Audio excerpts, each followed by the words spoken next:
While everyone spent this week watching Bitcoin flirt with $79,000 and XRP holders were celebrating in Las Vegas, something dropped on Friday afternoon that the mainstream financial press almost completely ignored.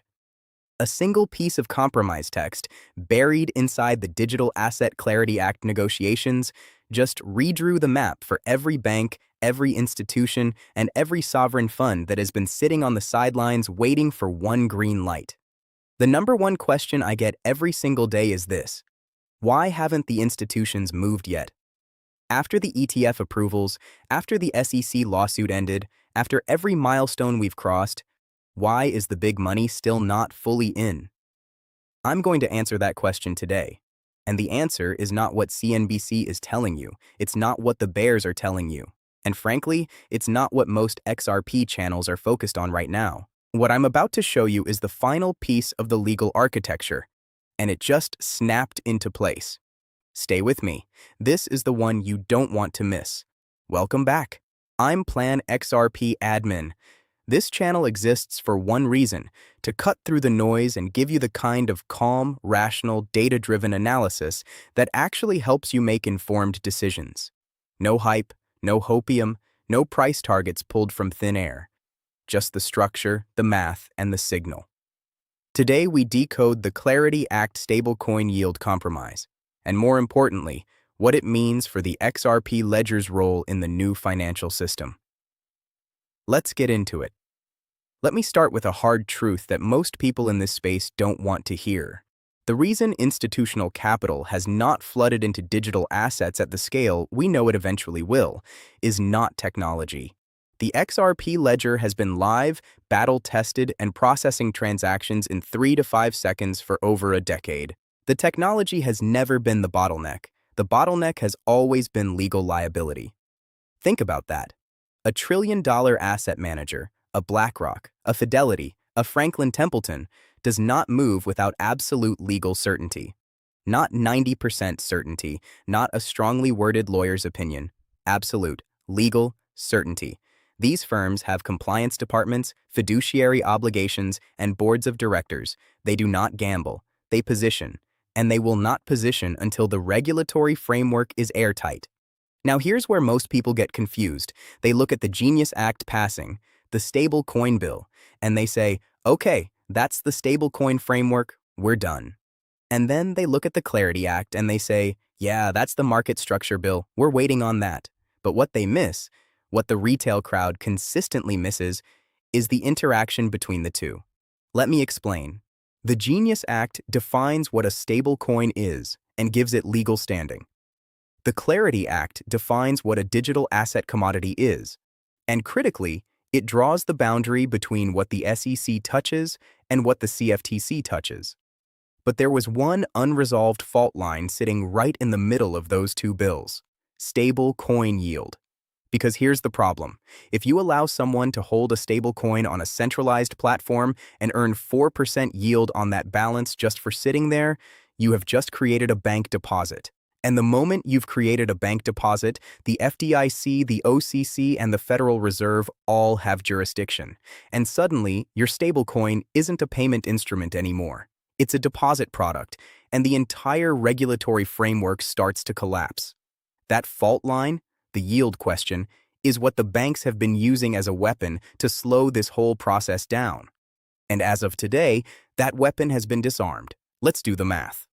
And I mean the real math, not the price speculation math, but the utility math that tells you why the XRP ledger's role in this new architecture is not optional. It is required.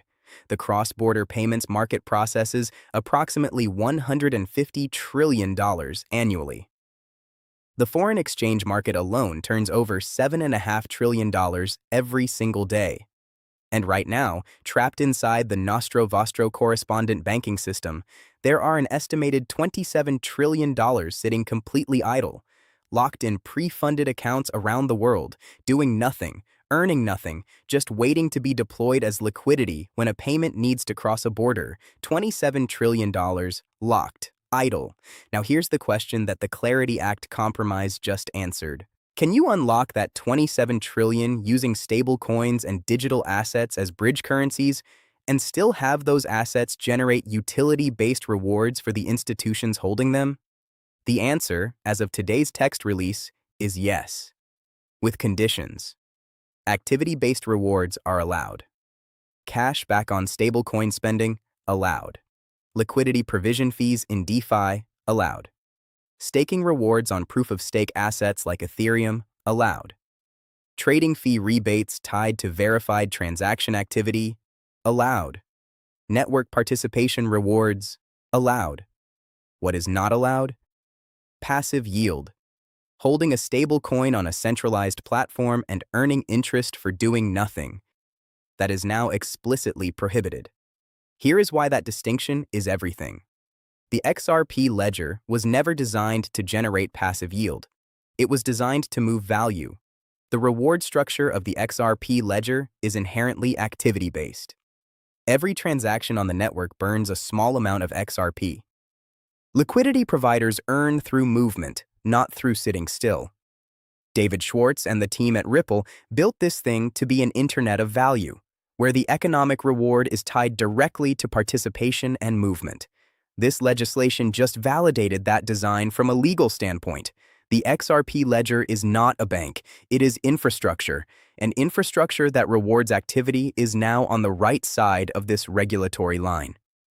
Think about that math one more time. Fixed supply of 100 billion XRP, circulating supply closer to 55 to 57 billion, exchange reserves tracking toward multi-year lows according to crypto quant data.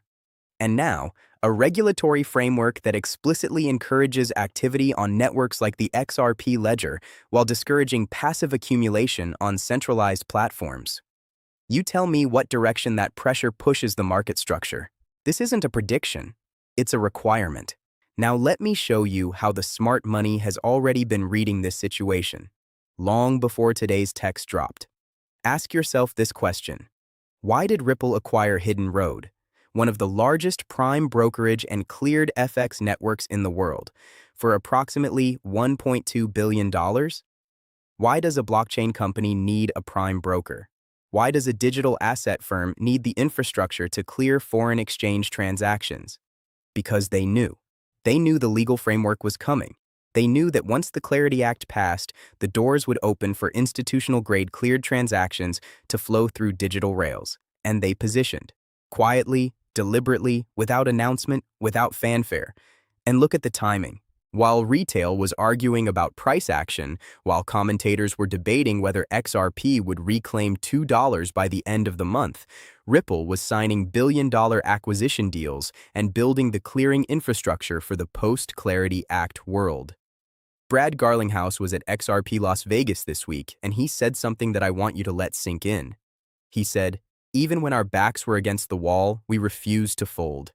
Think about what that statement means coming from the CEO of a company that just spent 3 years fighting the most aggressive securities regulator in the world, and won. Not settled. Won. The digital asset has legal clarity, the network has legal clarity, and now the yield and rewards framework has legal clarity. The regulatory chess match that started in 2020 is entering its final moves. And the architects of this system, Ripple, the banks lobbying for the Clarity Act framework, the institutional players who have been quietly positioning, they are not doing this out of altruism. They are doing this because the math demands it. Meanwhile, on the Senate floor, the last real opposition to the Clarity Act was a coalition led by Elizabeth Warren focused on political conflict of interest concerns around meme coins and political figures. That fight is real, but it is a political fight, not a structural fight. It does not change the fundamental design of the legislation. The stable coin yield compromise, which was the last structural hurdle, has now been cleared. Here is where we stand on the timeline. And I want to be precise, because this is where people get either overconfident or paralyzed. The compromise text is out as of today, May 1st. The next step is a markup session in the Senate, which multiple sources and legislators have indicated they want to complete in May. If that markup gets done in May, we move to a full Senate vote. Once the Senate passes the bill, it goes to reconciliation between the Senate and House versions. And once reconciliation is complete, it lands on President Trump's desk for signature. Trump has publicly committed to signing crypto-friendly legislation before the midterm elections. That political pressure is real and it is structural. Midterms historically reduce a sitting president's legislative window, so the incentive to move is not ideological, it is tactical. Some voices in Washington are saying May, others are saying 60 to 90 days. But understand this: the number of unresolved substantive issues just dropped by one today. And each time one of those issues resolves, the odds of a final signing move in the same direction. I haven't pulled the prediction market data today, but if I had to assign a probability shift, I would say this. The stablecoin yield compromise meaningfully increased the odds of the Clarity Act reaching Trump's desk before the end of Q3 2025. The fuse is lit. The question is only how fast it burns. The question I want you to sit with is this. When the Clarity Act is signed, not if, when, what happens to the on-ramp? Right now, institutional compliance departments have a list of unresolved questions they need answered before they can deploy capital at scale into digital asset infrastructure. Every bill that passes, every regulatory question that resolves, removes one more item from that list. We are approaching the moment where the list is empty. And when the list is empty, there is no more waiting. Exchange reserves are already trending down. On-chain data shows accumulation patterns that don't look like retail buying. The window where XRP can be accumulated at current valuations relative to the infrastructure it represents and the markets it is positioned to serve is not permanent. It never is. The crowd waits for the headlines, the informed position before the headlines. That's the only real difference between those two groups. You already know which one you are. That's why you're still here. Let me leave you with this. The XRP ledger was built to move value the way email moves information: fast, cheap, borderless, and unstoppable. The people who built it understood, even before the legal framework existed, that the world would eventually need exactly what they had designed. And they held the line. Through the lawsuit, through the bear market, through every piece of FUD and every moment of doubt. Today, the legal architecture took another major step toward completion. And the institutional world is watching, positioning, and preparing in ways that most retail participants simply cannot see from where they are standing. The math doesn't lie, the design doesn't lie, and the legislative calendar doesn't lie. Stay patient, stay rational, stay positioned. Drop clarity in the comments below if you made it to the end and you understand what today's text actually means for the XRP ecosystem. I want to see who's actually paying attention. I am Plan XRP admin. We don't wait for the future, we plan for it.